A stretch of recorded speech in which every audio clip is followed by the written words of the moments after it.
Bismillahirrahmanirrahim. Assalamualaikum warahmatullahi wabarakatuh. Innal hamdalillah nahmaduhu wa nasta'inuhu wa nastaghfiruh wa na'udzu billahi min shururi anfusina wa min sayyiati a'malina. Man yahdihillahu fala mudhillalah wa man yudlil fala hadiyalah. Asyhadu an la ilaha illallah wahdahu la syarikalah wa asyhadu anna Muhammadan abduhu wa rasuluh. Amma ba'd. Yang saya hormati Tuan Imam Bersama Kuasa Masjid Tun Abdul Razak Opoh Perlis, tuan-tuan, puan-puan di Allah sekalian, pertama sekali marilah sama-sama kita manjatkan rasa syukur kita kepada Allah Subhanahu Wa Taala kerana limpah kurnianya. Dengan rahmatnya dia beri masa kepada kita, dia beri tenaga, dia beri kesihatan, dia juga kesempatan pada hari ini dapat sama-sama kita hadir untuk sama-sama kita solat maghrib jemaah, dan dapat sama-sama kita sambung kuliah mingguan kita. Untuk maklumat tuan-tuan, pada hari ini tarikh 13 Oktober bersamaan dengan 25 Safar, dan tajuk kita berkaitan dengan bab fiqh pemberian. Apa cerita dengan pemberian ni? Tajuk ini berkaitan dengan larangan menolak hadiah hibah dari Muslim. Cerita di hari ini kita tolak hadiah daripada orang. Orang bagi hadiah tak mau pula. Macam mana tuan cerita dia? Orang nak bagi. Jadi apakah cerita dia tentang tolak hadiah ni? Nabi ajak macam mana? Boleh tak kita tolak hadiah? Ke kena terima ke macam mana sebagainya? Itu tajuk kita hari ini. Sebelum saya nak pergi ke tajuk kita hari ini, kita akan tengok sikit tentang rahsia ketenangan jiwa. Tentang rahsia ketenangan jiwa. Jiwa ni tuan-tuan gundah gulana. Macam mana cara kita nak bagi jiwa ni tenang tuan? Apa rahsia dia?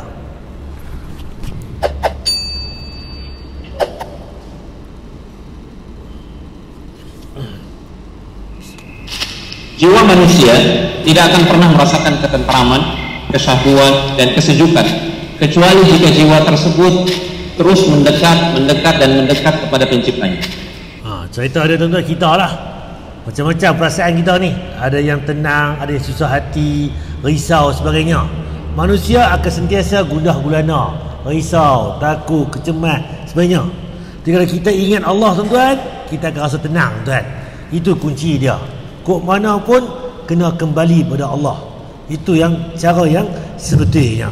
Jiwa manusia akan senantiasa merasa gersang berada dalam kekalutan dan ketakutan, kecuali jika jiwa tersebut berada di atas ketaatan pada penciptanya.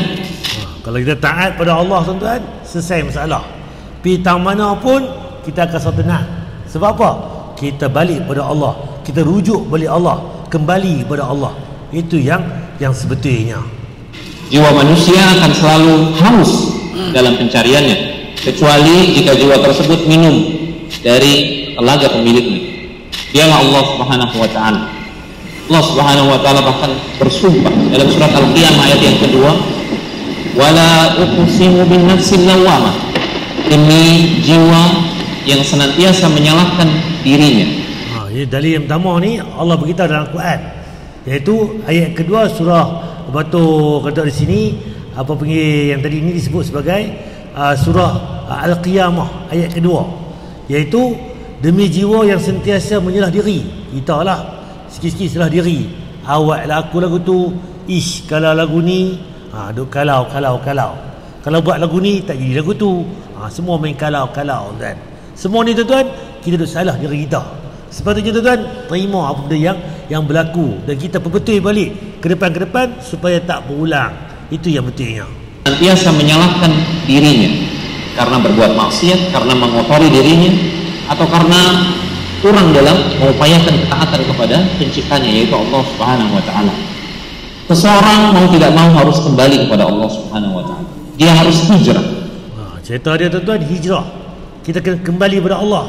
Daripada dulu ni merapu, balik kepada betul balik on track. Dulu ni ralik alpa kan, betul lara sebagainya.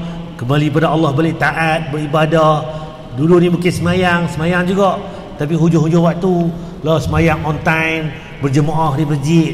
Ini semua ni tuan-tuan perbetul balik, hijrah.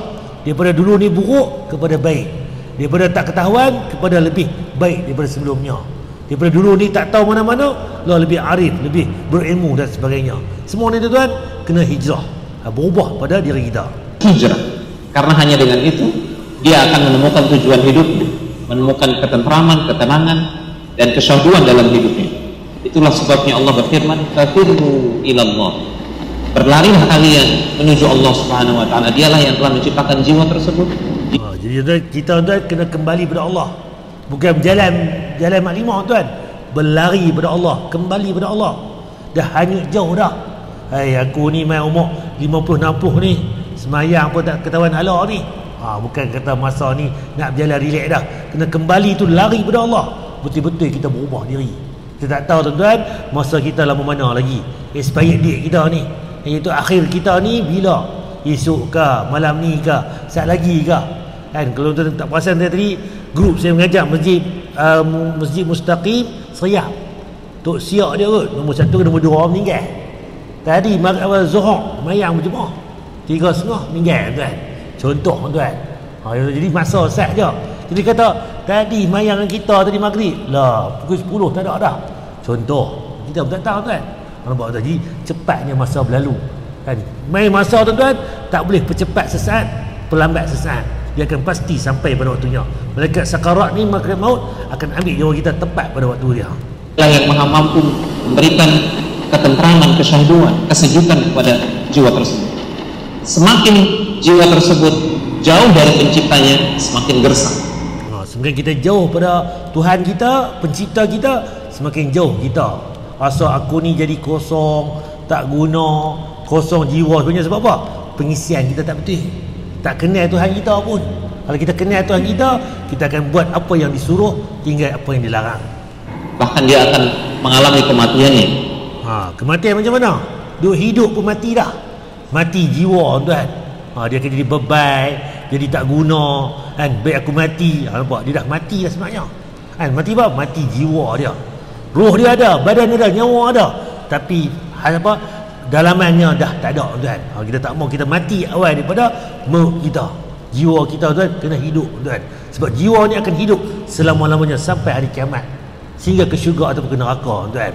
Cuma badan kita ni yang mati, jasad saja tuan. Jiwa itu, ruh itu kekal selama-lamanya. Inilah jiwa orang-orang yang jauh dari Allah, orang-orang yang ingkar, orang-orang yang kafir kepada Allah Taala. Ya tuan, rahsia jiwa tenang macam mana? Kembali pada Allah. Bila kita tahu hala tuju kita, daripada mana kita mai, ke mana kita nak pergi, baru kita tahu apa kita nak kena buat. Ni tak tahu mana-mana ni, bahasa perlis tak ketahuan jui. Kacau tu kan. Hidup pasal apa, nak pergi mana, ikut dan lah jadi. Tak, kita kena atok masa dia, tak mana nak pergi. Kalau ke syurga tu, apa plan kita? A, B, C, D. Nak berjaya dunia pula, buat bendang. Macam mana 10 relung dapat 20 tan. Padi benih elok, ayak kena jaga, racun kena beli, yang kemas-kemas, apa lagi, semua tu kira semua. Berjaya. Nak meniaga sungguh-sungguh, A sampai Z, atok. Kita pun nak pergi ke akhirat ni, kena atok kita kan. Macam mana ahli akhirat ni, ahli syurga, sifat dia macam mana? Sekian-sekian. Macam mana ahli neraka? Jauhkan sifat-sifat yang demikian. Jadi kita akan clear tentang dunia akhirat. Okey, ni tajuk minggu lepas tuan, kalau tuan ingat balik. Saya ulang kaji sikit. Ulang kaji bab pemberian. Bab bagi ni, iaitu larangan menarik kembali hadiah yang telah diberikan. Cerita dia macam mana kita bagi hadiah, kita pergi tarik balik hadiah. Ni tajuk kita minggu lepas. Kita ulang kaji balik. Apa dalilnya? Hadis Bukhari. Telah bercerita kepada kami Ismail, telah bercerita kepada kami Malik dari Zaid bin Aslam dari bapaknya. Aku mendengar Umar bin Al-Khattab radhiyallahu anhu berkata, aku memberi seseorang kuda. Umar Al-Khattab ni bagi seseorang ni kuda, dia hadiah kuda kat seseorang agar digunakan di jalan Allah. Lalu orang itu menjualnya atau tidak memanfaatkannya seperti mana sepatutnya. Cerita dia, Umar Al-Khattab ni bagi kuda untuk orang ni fi sabilillah. Tiba-tiba dia tak guna pun. Mungkin dia buat lega, dia buat ralik sebanyak alpa, tak pun dia jual pula kuda tu. Tu apa yang berlaku kan. Kemudian bila Umar nampak lagu tu, kemudian aku berniat membelinya kembali. Dah aku bagi tadi tak jadi, dia pergi buat kod lain pula. Aku nak beli balik apa yang aku beri tadi. Kemudian dia kata walaupun dan aku kira dia akan jual dengan harga murah. Lalu dia tanya Nabi, Sayyidina Umar tuan, zaman sahabat untung, ada masalah tanya terus Nabi. Nabi jawab, selesai masalah. Kita ni 1400 tahun lepas Nabi pun tak jumpa tuan. Macam mana rujuk balik hadis Nabi, macam mana cerita dia. Kalau berlaku zaman lah ni, apa qala Allah, apa qala Rasul. Allah kata macam mana, Nabi kata macam mana. Selesai masalah. Jadi cerita dia, Umar nak beli balik hadiah yang dibagi dekat seorang ni. Kemudian apa Nabi jawab? Jangan kamu membelinya sekalipun orang itu menjualnya dengan harga 1 dirham. Kuda tuan-tuan mahal tuan. Zaman kita lah 10,000 seekor, 15,000, 20,000, 30,000, 100,000 pada tuan. Cuma dia kata apa? Aku kena ambil balik. Aku beli. Walaupun jual RM1 pun jangan beli. Nampak Nabi abang pesan orang dah. Walaupun harga murah dijual jangan beli. Kerana orang yang mengambil kembali hibahnya, hadiahnya, pemberian tadi seperti anjing yang menjilat kembali ludahnya. Nampak tuan?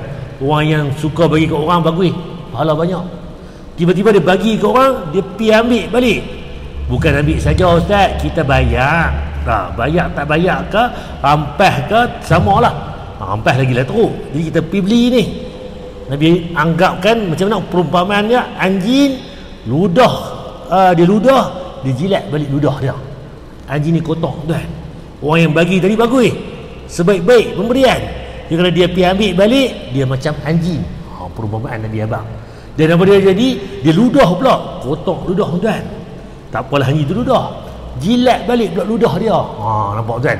Betapa kotor hina dinanya orang yang bagi seseorang hadiah ke apa ke pemberian, dia pergi ambil balik, dia tarik balik. Orang Perlis kita, Melayu kita, buruk siku. Buruk siku tu boleh bunyi siku ni, tak nampak pakai tangan panjang. Tapi tu istilah nama kata tak bagus. Tapi orang punya Islam ni teruk lagi buruk siku. Anjing pula Nabi isyarat orang yang bagi tadi ni. Dia ambil balik, dia ludah. Ludahnya dijilat balik tuan. Hadis Bukhari. Dari yang kedua, dari Abdullah bin Abbas radhiyallahu anhu, ia berkata Rasulullah SAW bersabda, orang yang menarik kembali pemberiannya seperti anjing yang muntah kemudian menjilat kembali. Tadi dalil yang awal tadi Bukhari sebut ludah. Dalil muttafaqun alaih, Bukhari dan Muslim sebut apa? Yang dikeluar tadi tu bukan ayat liak semata-mata ludah, muntah tuan. Kita ni kalau muntah ni dengan bau dia, dengan kotak dia, boleh kata damuihnya kan, kejinya kan, tak lalunya kan, keji kan sebagainya, jilat balik pula. Nampak tuan betapa teruknya perumpamaan yang Nabi habaq ke orang yang suka bagi ke orang, tiba-tiba dia ambil balik, buruk siku. Jadi jangan buat lagu tu tuan. Hadis muttafaqun alaih. Ini tajuk minggu lepas tuan. Okey, kita pergi sebelum tu kita masuk yang kedua. Lebih penting dari hafal Al-Quran. Kita baca Quran bagus. Apa yang lebih penting lagi daripada hafal Quran ni? Tansurullaha yansurkum wa yuthabbit aqdamakum. Al-Imam Al-Fudail bin Iyad rahimahullah ta'ala, salah seorang ulama salaf, dia pernah mengungkapkan Al-Quran itu sejatinya diturunkan untuk diamalkan, dijadikan sebagai petunjuk kemudian diamalkan. Al-Quran ni sebetulnya yang purenya, yang core-nya, yang sepatutnya dijadikan petunjuk, panduan kita, dan kita kena faham, kena amal. Itu Al-Quran. Cuma kita lah ni, kalau Al-Quran ni sekadar baca, bolehlah gear 1 tu baca, dapat pahala. Tapi rupanya bukan sekadar baca tuan-tuan, dia sebagai petunjuk, panduan. Bila baca, faham pula. Dah faham pula, dia kena amal apa yang ada dalam Al-Quran. Itu yang sebetulnya Al-Quran diturunkan kepada kita. Bukan sekadar baca, tapi lebih pada itu, kena faham, kena amal tuan. Namun saat ini orang-orang hanya menjadikan bacaan Al-Quran itu sebagai puncak amalan mereka. Kita dah terbalik. Kita rasa lah ni puncak baca Quran itulah yang terbaik. Amalan yang terbaik baca Quran. Betul. Tapi rupanya bukan kata yang tu yang puncak sekali. Tu baru level bawah tuan, baru nak mula. Dia kena baca, kena faham, kena amal tuan. Itu yang sepatutnya tuan. Ini adalah kritik yang disampaikan oleh Al-Fudail Ibn Iyad terkait apa yang beliau lihat di masanya. Manakala orang-orang hanya menjadikan bacaan Al-Quran, tilawah Al-Quran itu adalah sebagai puncak amalan. Pada zaman sahabat ni, iaitu Fudail ni, tadi tu ramai yang baca Quran, tapi tak ramai yang mengamal. Zaman kita ni baca pun tak banyak lah tuan. Jarang-jarang, kadang-kadang. Tambah lagi nak amal, lagi jauh lagi tuan. Jadi kena kembali balik yang betulnya. Banyakkan membaca dan faham dan kita amal. Padahal di samping itu ada ibadah yang sangat agung sekali, yaitu ibadah berupa tadabbur Al-Quran. Tadabbur apa dia? Kita memahami Al-Quran, menghayati Al-Quran. Kita masukkan apa yang Nabi kata, Allah kata dalam Quran itu ke dalam diri kita. Tentang orang kafir, tentang azab kubur, azab neraka, sebagainya. Kita rasa, kena atas kepala kita ni. Walaupun Nabi Allah habaq ni orang kafir Quraisy, orang apa jahiliah, orang apa munafik, kita terasa juga tuan. Sebab apa? Perangai kita pun ada tempiah-tempiah. Itu kata tadabbur. Betul Al-Quran ni dia ibrah, dia pengajaran. Cerita bila-bila pun kalau terkena atas kita, kita terasa tuan. Dan kan cerita dia umum. Nampak tuan? Kalau kita buat tuan, kita kena ambil pedoman, ambil balik cakna apa yang dimaksudkan dalam Al-Quran itu. Memahami dan menghayati makna dan tafsiran Al-Quran yang kemudian itu akan melahirkan menjadi amal yang saleh. Bila kita faham tuan, kita akan faham, kita tahu apa yang akan bawa kepada kita. Imam baca tadi surah apa contohnya? Tentang kebaikan azab apa, kebaikan neraka apa, keburukan neraka, kelebihan syurga, apa dia, obat apa. Contoh, kita faham. Kalau faham harfiah tuan, boleh tahu dah apa yang imam baca hari ni. Apa dia punya ni? Surah Al-Qari'ah tentang hari kiamat macam mana. Al-Zalzalah tu, iza zulzilatil ardu zilzalaha, Allah goncang bumi ni. Main surah apa? Alam tara kaifa fa'ala. Tentang Al-Fil, tentang Abraha mai ke Mekah serang Kaabah. Ni apa? Wal-As, demi masa. Tahu kan? Tahu sikit-sikit tu, tahu apa dia nak bawa. Masa ni kena jaga betul-betul. Ni tentang apa? Tabat syada, celakalah Abu Lahab ni. Nampak? Dia hina Allah, hina ni. Kan? Sebelum dia mati pun dah turun ayat ni. 15 tahun sebelum mati, Allah celaka Abu Lahab dan isteri dia. Bayangkan. Bila kita tahu cerita tu tuan, aku ni tak mau dia Abu Lahab ni. Kan? Nak mati pun orang tojoh pakai kayu je. Betapa busuknya mayat dia tuan. Hina-dinanya ketika dia mati. Kita tahu cerita apa dia tentang apa yang Al-Quran bawa kepada kita. Ini adalah tujuan utama Al-Quran diturunkan. Subhanallah. Bayangkan jika Al-Fudail bin Iyad menyaksikan apa yang terjadi di tengah-tengah kaum muslimin pada hari ini, di zaman ini, di saat kaum muslimin berlomba-lomba ingin menjadikan anak mereka hafidh Al-Quran. Begitulah zaman kita ni baguslah ni. Iaitu apa? Sekolah tahfiz banyak. Kerajaan pun buat temua, MRSM pun tahfiz ulul albab. Lepas tu pondok-pondok pun banyak lah ni, pesantren-pesantren di Indonesia, di Malaysia kita banyak hafiz. Bagus, pulun. Tapi yang kita ni baca Fatihah pun tak betul tuan. Anak tu dia hafiz. Bagus anak ni. Tapi kita ni tak betul tuan. Fatihah baca pun tunggal langgang, nak faham lagi ke jauh, nak amal lagi lah tuan. Menghafal Al-Quran sekian juz, berlomba-lomba siapa yang paling banyak hafalannya. Berlomba-lomba siapa yang paling indah bacaannya. Memang ada dalil Nabi kata fastabiqul khairat, berlumba-lumba ke arah kebaikan. Bagus lumba ni. Tapi lumba ni kita tak tahu nak clear lagi. Sebab apa? Kita pulun benda yang tak diutama lagi. Sebenarnya kita kena baca dulu, faham dan amal tuan. Itu yang betulnya. Tapi kita lah ni generasi manis dia packaging. Tengok kulit elok, cantik, kotak cantik. Tengok dalam tak ada apa pun isi. Kosong aja. Tengok lot rian, dua kemas tak sangka. Koyok-koyok 2-3 ulas aja. Berlubang pula tu. Tak manis pula. Contoh, itu yang berlaku tuan. Jadi kenalah ni packaging pun elok, isi dalam lebih elok daripada yang luar tuan. Siapa yang paling hafal posisi dan urutan ayat dan seterusnya. Namun hal yang terpenting dari Al-Quran itu kita lalaikan, yaitu menjadikan Al-Quran tersebut sebagai petunjuk. Bahkan tidak berpikir tentang bagaimana mewujudkan pengamalan Al-Quran dalam kehidupan kita. Jadi kita nak tuan, Al-Quran ini sebagai dustur, panduan kita, pedoman kita. Waktu kita punya buku panduan, manual guide orang panggil, nak beli, nak operate TV, apa dia, kereta, beli kereta baru macam mana ni, minyak enjin servis berapa ribu sebagainya, diberitahu dengan lengkap. Brake pad tukar macam mana, ni jadi macam mana, wiring macam mana. Tu beli kereta tuan. Ni kita ni apa ni? Kereta akhirat tuan. Macam mana nak bawa diri kita ni selamat dunia, selamat akhirat. Itu yang lebih baik tuan. Okey, tajuk kita hari ni tuan berkaitan dengan bab fiqh pemberian. Larangan menolak hadiah hibah dari Muslim. Cerita dia orang bagi hadiah, kita tak mau, tolak. Apa Nabi larang tuan tentang perbuatan ini?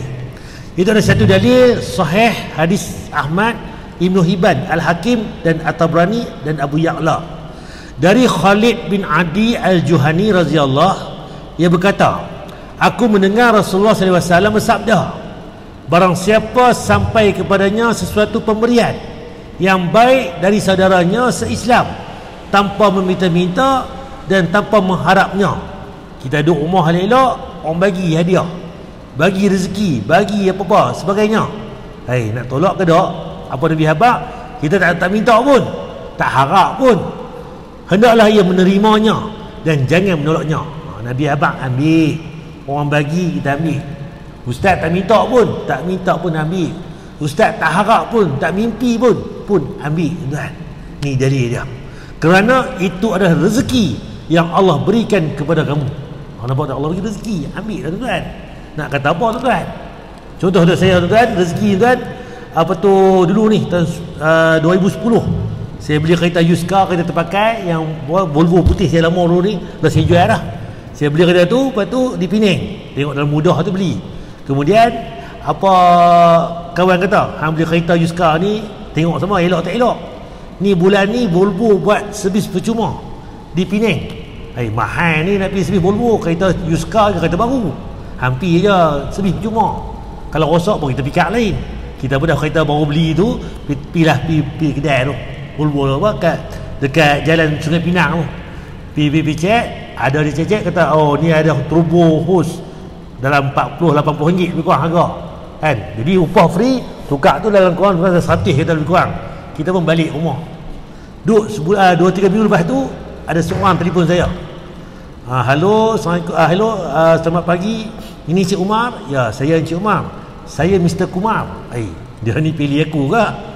Kita nama Umar, dia nama Kumar. India ni tak apalah, saya ni daripada Volvo ni. Volvo, ada cik masuk pertandingan apa-apa tak bulan lepas? Tak perasan pula. Cik tahu tak, cik telah menang hadiah ni, grand prize. Dan kita pun, ni scammer ni kan, menang 100,000, cik bubuh kat saya 5,000 contohlah. Dia tunggu ayat tu lah, dia minta duit kat kita. Kita pun tak apa dah, okey, ya ke, bila saya cik dah menang ni, cabutan pelanggan betul, grand prize 10,000 tu dia banyaknya kan. Rupanya duit tu kan bagi duit, dia bagi servis percuma, pergi servis kereta free, tukar barang free, spare part. Saya pun dah habis letak telefon tu, duduk garuk kepala juga, betul tak betul telefon ni, main telefon rumah kita. Saya cari nombor telefon Volvo Kuala Lumpur dalam internet, ada telefon Volvo pula yang nombor telefon office 00 KL punya, yang tadi nombor telefon handset. Telefon balik, ada pertandingan ni. Dia tanya, ada cik, pertandingan kami Volvo buat pertandingan, siapa menang time tu? Yang pertama grand prize Encik Umar Ahmad. Saya lah tu cik. Kalau tu cik baca IC dulu nak sah, baca IC, encik dah menang ni. Tunggu seminggu cik dapat nanti voucher nanti. Tuan bayangkan tuan, saya tak minta pun, tak tahu pun. Rupanya tuan-tuan, lepas kita servis, yang cashier tu, yang krani tu, dia Cina kan, lelaki tu, dia tulis borang kat kita, dia bubuh dalam kotak tu, depa pergi cabut lepas tu tuan. Nampak tu kan, rezeki yang kita tak jangka-jangka, mimpi pun tak kan, teringin pun tak tahu mana-mana tuan. Nampak tuan, jadi contoh lagu tu lah. Jika ada dapat rezeki tuan-tuan, pemberian, tak minta pun, tak mimpi pun, terimalah tuan-tuan. Tu cerita dia tuan. Okey, ni sahih hadis Ahmad, Tirmizi, Ibnu Hibban, Al-Hakim. Yang kedua, dari Abdullah bin Mas'ud radhiyallahu, ia berkata Rasulullah SAW bersabda, penuhilah undangan. Bila kita orang panggil kenuri, kena pi. Ni dalil kata, orang panggil kenuri, penuhilah undangan, pilah makan kenuri. Ustaz saya puasa ni, Kalau puasa kita doakan kepada si tuan rumah tu. Abang kata kita puasa, kita doa pada dia. Itu jawapan dia. Jadi kalau kita tak puasa apa, kita pergi makan kenduri tuan. Itu dalil dia. Kedua pula, jangan tolak hadiah. Tajuk kita hari ni. Bila dapat hadiah jangan tolak, kita terima hadiah. Yang ketiga, jangan memukul kaum muslimin. Jangan pergi sakai orang. Siapa-siapa duduk tak duduk pergi sakai orang, jangan. Ustaz lagu tu boleh kot sakai apek ke orang bukan Islam ni? Sama jugalah. Siapa-siapa pun yang itu sakai orang. Sebab apa? Semua tu manusia, dia ada harga diri sebagainya. Bukan kita buat lebih kurang. Tambah lagi Islam, lagi-lagilah jangan kita buat tuan. Nampak tu apa dalilnya. Hadis sahih Ahmad Bukhari dalam Adabul Mufrad. Okey. Tu yang tentang tadi. Bila dapat hadiah kena terima. Cuma macam mana pula orang bagi minyak wangi? Boleh tak kita tolak tuan? Ada satu dalil larangan menolak pemberian minyak wangi. Orang bagi minyak wangi jangan tolak tuan. Apa dalil dia? Siapa yang ditawari minyak wangi, janganlah dia menolaknya. Orang nak bagi minyak wangi jangan tolak. Kerana minyak wangi itu ringan diterima dan baunya harum. Nampak minyak wangi bukan kata berat pun, orang bagi hadiah. Sebotol kecil tu ambil lah. Bukan kata nak kena bawa kereta lori pula main ambil barang hadiah besar. Tak menyusah pun. Orang bagi minyak wangi ambil, buah dalam poket, selesai masalah. Ustaz, orang nak calik minyak wangi ni macam mana? Kalau tak ada masalah kita calik. Orang calik ambil. Ustaz, saya tak mau Ustaz, saya ni jenis allergic bau-bau ni. Abang kat dia, janganlah bagi saya. Terima kasih cik, saya tak mau minyak wangi ni. Kulit ni allergic sikit ke, tak pun bau ke apa ke, beritahu dengan elok, jangan tolak betul-betul. Jadi kalau orang tu nak bagi, kita terima. Kalau kita tak apa nak setuju, nak calik ni COVID-19 ni, duk sentuh-sentuh ni, tak apa nak setuju kita ni. Abang, terima kasih. Contoh, tolak dengan elok boleh tuan, tak ada masalah. Cuma Nabi habaq orang bagi minyak wangi, ambil, jangan tolak tuan. Dan baunya harum. Itu dalil dia. Hadis Ahmad, Nasai dan disahihkan oleh Syuaib Al-Arnaud. Untuk menerima hadiah minyak wangi, kita tidak perlu mengeluarkan banyak modal. Macam saya kata tadi dah, sebagaimana hadiah besar. Orang bagi peti ais ke, orang bagi apa ke, nak kena ambil kereta, nak kena berbalik, susahlah sikit kita. Ni minyak wangi kecil je, jadi mudah, ringan, ambil tuan. Ni ulama-ulama sebut Musnad Ahmad. Ibnu Umar radhiyallahu anhu, Nabi SAW bersabda, ada 3 hal yang tidak boleh ditolak. 3 benda ni kalau orang bagi jangan tolak. Bantal untuk duduk. Kalau kita bantal tidur. Sebab bantal ni orang Arab, orang bagi bantal ni dia pun duduk. Macam tuan-tuan lah, duduk kat masjid kita ni, orang Arab dia ada cushion. Dia ada jenis cushion bawah tu. Dia tak ada perabot jenis kursi-kursi besar. Kalau tepi rumah-rumah Arab, dia jenis ada macam apa tu, sofa jenis bantal-bantal tu. Itu. Orang bagi bantal jangan tolak, ambil. Yang kedua minyak wangi. Yang ketiga susu. Orang bagi susu, minum. Kita zaman kita ayak, orang jamu ayak hangat, minumlah. Kopi ke teh ke, ambil, minum. Tapi zaman Nabi ni bagi 3 benda ni. Bantal untuk duduk jangan tolak. Minyak wangi jangan tolak. Susu orang bagi minum jangan tolak. Rezeki tuan. Hadis Tirmizi, Bahawi dihasankan oleh Al-Albani. Yang dimaksudkan bantal di sini bukan bantal untuk alas kepala tidur, tapi bantal untuk alas duduk.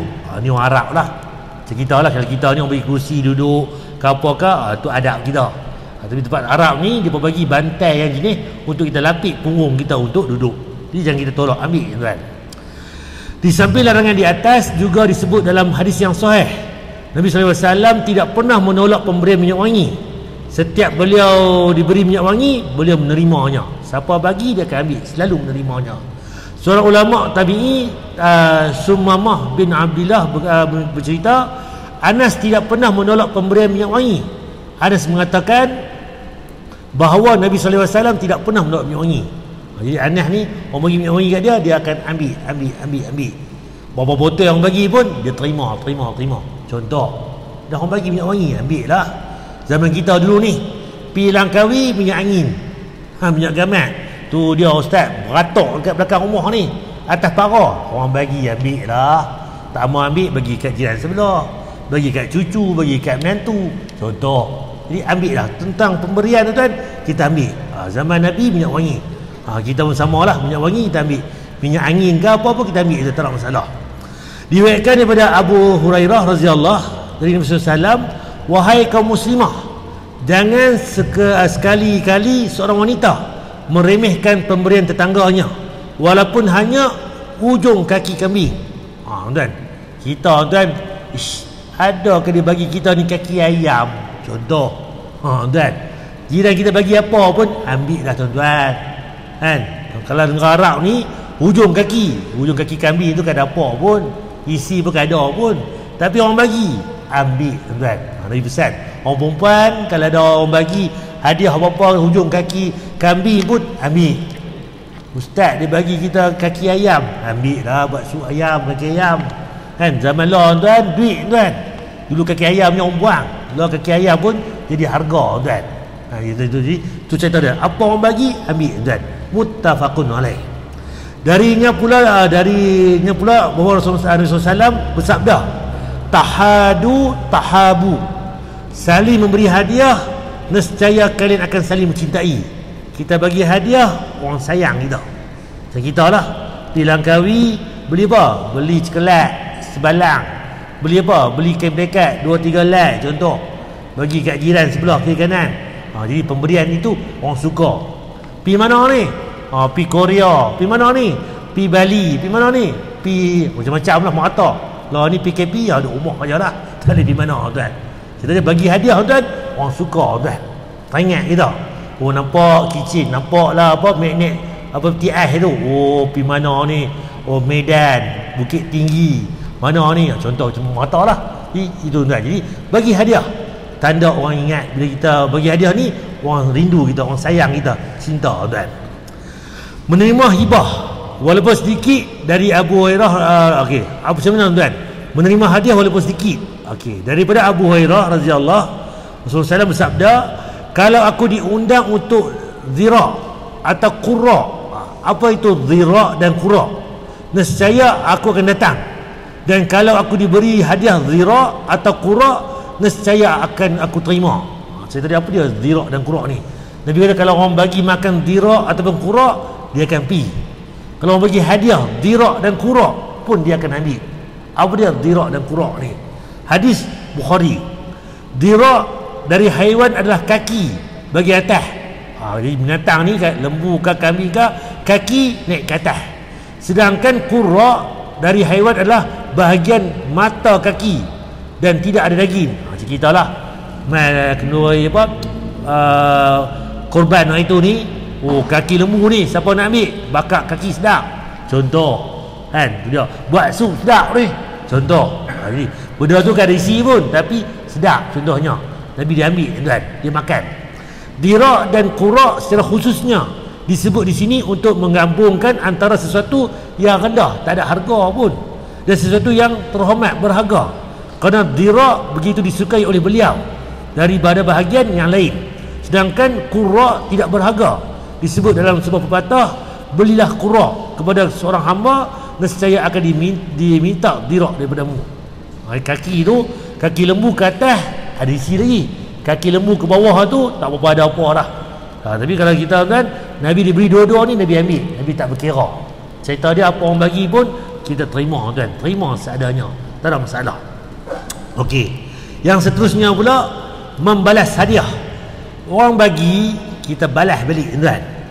Dari Aisyah radhiyallahu anha, ia berkata Rasulullah SAW menerima hadiah dan beliau membalasnya. Nampak Nabi ajak sunnahnya kita terima hadiah, kita balas balik.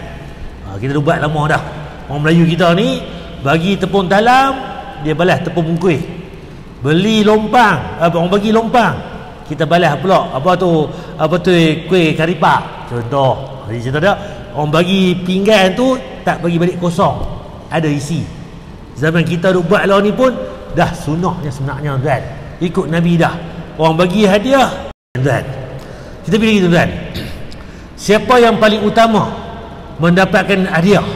Dari Aisyah radhiyallahu anha, dia berkata, aku berkata kepada Rasulullah SAW, sesungguhnya aku memiliki dua orang tetangga, kepada siapakah aku akan memberi hadiah? Beliau menjawab, kepada orang yang paling dekat pintunya denganmu. Kalau kita rumah kita jiran dekat-dekat ni, siapa nak bagi hadiah tuan-tuan? Mana rumah yang dekat pintu dengan kita? Kalau pintu banyak ni, rumah kita ni dekat rapat-rapat ni, siapa paling rapat dengan kita? Itu yang utama tu, nombor satu. Kalau betul-betul rapat semua ni, semua tu kita bagi. Cuma ustaz, hadiah ada 5, rumah ada 10 ni. Kira balik mana pintu yang hampir dengan pintu kita. Tu cerita dia. Kalau tengok balik ranking pula, kalau semua tu jiran, siapa yang adik-beradik pula, kaum keluarga, hubungan rapat, ada tali darah, darah ni, saudara-saudara sebagainya, itu yang lebih utama lagi. Jadi cerita dia, di rumah kita tu siapa yang paling dekat, itu yang berhak kita bagi hadiah lagi. Kalau semua boleh, bagi semua. Kalau nak kena pilih yang mana yang paling hampir dengan pintu rumah kita, tuan. Hadis Bukhari, ini cara, tuan. Okey, dari Quraib Maulana Ibnu Abbas, bahawa Maimunah bin Al-Haris radhiyallahu anhuma, isteri Rasulullah SAW, memberitahukan kepadanya bahawa ia memerdekakan budak. Satu hari ini isteri Nabi, dia memerdekakan budak, hamba. Kemudian belum minta izin daripada Nabi, tak minta izin Nabi lagi. Maka tatkala datang hari gilirannya, ia berkata, "Wahai Rasulullah, apakah engkau merasa bahawa aku telah memerdekakan budakku?" Beliau menjawab, "Apakah engkau telah melakukannya? Engkau buat tak?" Ia berkata, "Ya, aku telah memerdekakan hamba." Beliau bersabda, "Seandainya engkau memberikannya kepada bibi-bibimu, maka itu lebih besar pahala untukmu." Merdekakan budak ni bagus. Tapi kalau kita bagi budak tadi ataupun hamba tadi kepada adik-beradik kita, mak menakan sebagainya, itu lebih baik lagi, tuan-tuan. Nampak? Bagus tadi merdekakan hamba, tapi keperluan dia boleh bantu mak menakan kita, maksu kita, makcik kita, mak ngah kita. Bagi kat mereka lebih baik lagi. Nampak, tuan-tuan? Kita rasa macam bagus dah. Rupanya ada ranking lagi, ada cara yang lebih baik lagi daripada itu, makruf lagi. Itu cerita dia. Okey, last sekali, tuan-tuan. Perhatikan bagaimana ibadah kita diterima oleh Allah, tuan.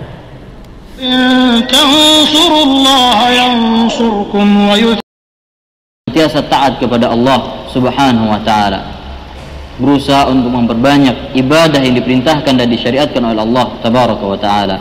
Macam mana kita ni nak jaga ibadah kita supaya ibadah kita ni Allah terima, tuan. Namun selain kita memperhatikan bagaimana kita beribadah kepada Allah, bagaimana kita memperbanyak ibadah kepada Allah Subhanahu wa taala, ada satu hal yang sangat penting, yaitu memperhatikan bagaimana ibadah kita diterima oleh Allah Azza wa Jalla. Jadi ibadah kita mungkin banyak, tapi kita terlepas pandang macam mana kita nak tengok ibadah kita ni Allah terima ke tak ibadah kita ni. Karena tidak semua orang yang beribadah, tidak semua orang yang beramal, kemudian ibadahnya atau kemudian amalannya diterima oleh Allah Subhanahu wa taala. Macam kita hari ni lah, semayang kita hari ni tak tentu lagi, tuan-tuan. Maghrib tadi termayang Allah terima ke tak, Zuhur tadi, Asar tadi, Subuh tadi, saat lagi Isya, saat lagi Allah terima ke tak, kita tak tahu, tuan. Tapi kita buat, tuan. Allah Subhanahu wa taala berfirman, "Innama yataqabbalu Allahu minal muttaqin." Allah hanya menerima dari orang-orang yang bertakwa. Nampak? Allah terima daripada orang-orang yang bertakwa. Siapa itu orang yang bertakwa, tuan? Maka di sinilah seorang muslim ketika dia beribadah kepada Allah Subhanahu wa taala, hendaknya dia memiliki kekhawatiran dan takut ibadahnya tersebut tidak diterima oleh Allah Subhanahu wa taala. Sepatutnya, tuan-tuan, kita rasa takut. Aku semayang tadi ni Allah terima ke tak? Puasa aku hari ni Allah terima ke tak? Sedekah aku tadi Allah terima ke tak? Kita rasa takut, tuan. Sebab apa? Tak tahu lagi atas pagar. Makanya para salaf dan sahabat radhiyallahu alaihim mengingatkan kepada kita tentang pentingnya kita memperhatikan bagaimana ibadah kita diterima oleh Allah Azza wa Jalla. Berkata Ali radhiyallahu anhu, hendaknya perhatian kalian terhadap diterimanya suatu amalan lebih besar daripada amalan itu sendiri. Kita dah buat dah ibadah ni, semayang berjemaah, puasa, zakat, haji. Tapi yang lebih besar lagi, adakah amalan kita tu Allah terima ke tak? Itu soalan dia. Buat dah, tapi betul tak kita buat tu? Kena tak sebagainya? Adakah Allah terima tak? Kena rujuk balik, kena muhasabah balik, tuan. Karena apalah artinya seorang banyak ibadahnya kepada Allah, Apalah artinya seorang memperbanyak amal soleh, akan tapi tidak ada satupun dari amalan itu diterima oleh Allah Azza wa Jalla. Ibadah banyak, buat macam-macam, tapi tak tahu kan terima tak terima. Bahkan Allah tak tengok pun boleh jadi kan. Dan kekhawatiran tidak diterimanya ibadah dan amalan ini merupakan menjadi sifat orang-orang yang beriman kepada Allah Subhanahu wa taala. Sebagaimana yang disebutkan oleh Imam Al-Hasan Al-Basri, bahwasanya seorang mukmin mengumpulkan, menyatukan antara berbuat baik dan takut kepada Allah Subhanahu wa taala.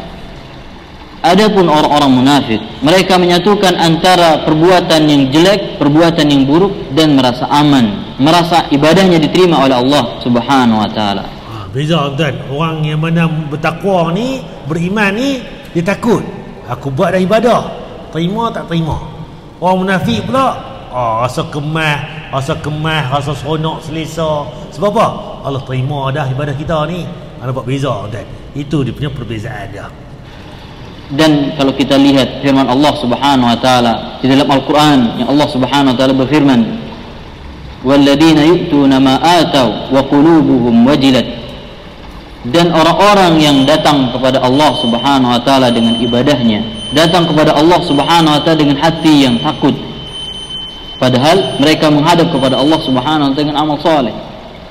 Nampak tuan, orang soleh tuan, dia main kepada Allah ni takut. Tapi mereka ni orang soleh masih takut lagi. Sebab apa? Ni poin dia. Aisyah radhiyallahu anha bertanya kepada Rasulullah sallallahu alaihi wasallam, apakah orang yang takut di sini adalah mereka yang berzina, mereka yang mencuri, mereka yang minum khamar? Rasulullah sallallahu alaihi wasallam mengatakan tidak. Akan tapi mereka adalah melaksanakan salat, mereka berpuasa, mereka bersedekah, dan mereka takut, khawatir ibadahnya tidak diterima oleh Allah Subhanahu wa taala. Orang yang takut ni macam mana? Bukan dia buat maksiat pun, bukan buat dosa pun, tapi dia takut semayang mereka, puasa mereka, haji mereka tu Allah terima ke tak?